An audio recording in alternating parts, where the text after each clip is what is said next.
Hello friend, हमें question दिया गया है अभाज्य गुणनखंड विधि द्वारा निम्नलिखित पूर्णांकों के एचसीएफ और एलसीएम ज्ञात कीजिए।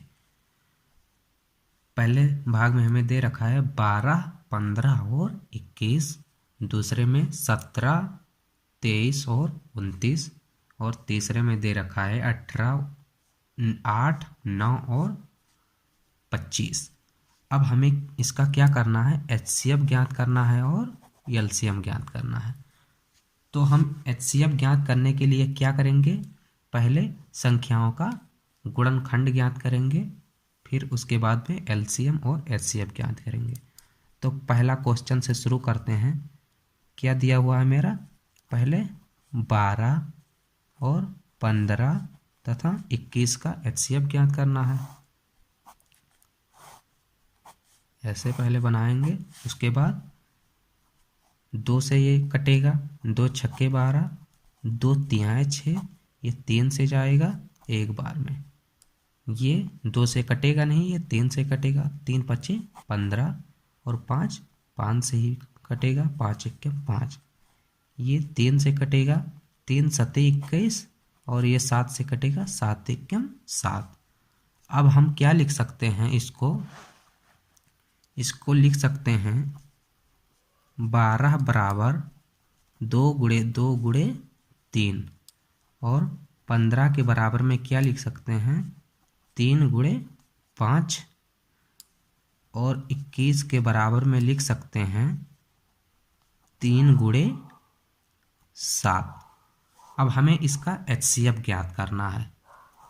तो एचसीएफ बराबर क्या हो जाएगा, एचसीएफ बराबर दोनों संख्याओं में उभयनिष्ठ, यानी जो इसमें उभयनिष्ठ संख्या होगी वही हमारा एचसीएफ होगा। तो ये तीनों में दिख रहा है, तो ये हमारा एचसीएफ हो जाएगा। और एलसीएम के लिए क्या करेंगे, जो उभयनिष्ठ संख्या है वो भी, और जो छूटी हुई संख्या है यानी बची हुई उसको भी लिख लेंगे साथ में।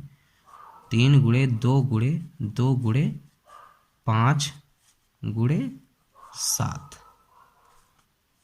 अब इसका गुणा कर लेंगे, 3 दूना 6 दूना 12 पंचे 60 और 6 सत्ते 42, 420 हो जाएगा। एलसीएम हमारा निकल के आया 420 तथा एचसीएफ 3।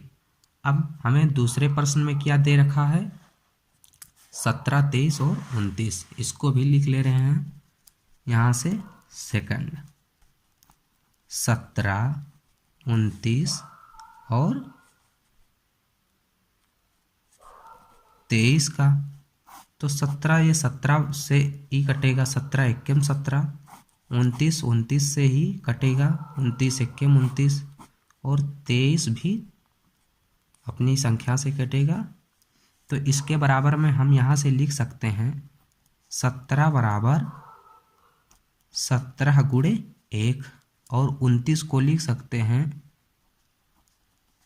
29 गुणे 1 और 23 को क्या लिखेंगे, 23 बराबर 23 गुणे 1। अब इसमें हमें क्या उभयनिष्ठ दिख रहा है, तीनों में 1, तो एक उभयनिष्ठ दिख रहा है, तो हमारा क्या हो जाएगा एचसीएफ बराबर 1 और एलसीएम बराबर क्या हो जाएगा, उभयनिष्ठ संख्या गुणे बची हुई संख्या, यानी 17 गुणे 19 गुणे 23, यहाँ 29 है, सॉरी 29। अब इसका हम गुणा करेंगे तो हमारे पास क्या आएगा, गुणा करके देख ले रहे हैं, हमारे पास आएगा 11,339। एलसीएम हमें निकल के आया 11,339। और तीसरा क्वेश्चन हमें क्या दे रखा है, 8, तीसरा क्वेश्चन 8, 9 और 25।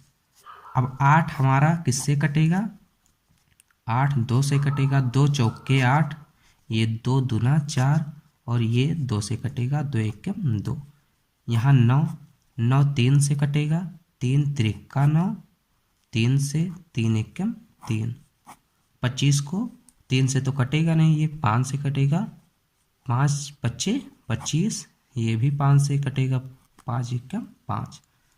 अब इसको क्या हम लिख सकते हैं, 8 बराबर 2 गुणे 2 गुणे 2, और 9 बराबर हम क्या लिख सकते हैं, 3 गुणे 3, तथा 25 बराबर क्या लिख सकते हैं, 25 बराबर 5 गुणे 5। अब इसका एचसीएफ क्या हो जाएगा, तीनों में उभयनिष्ठ संख्या, तो तीनों में उभयनिष्ठ संख्या क्या है, इसको गुणे 1 भी कर दे रहे हैं, तो तीनों में उभयनिष्ठ संख्या क्या हो जाएगी, एचसीएफ बराबर हो जाएगा मेरा यहाँ से 1, तथा एलसीएम बराबर क्या हो जाएगा, 1 गुणे बची हुई संख्या 2 गुणे 2 गुणे 2 गुणे 3 गुणे 3 गुणे 5 गुणे 5।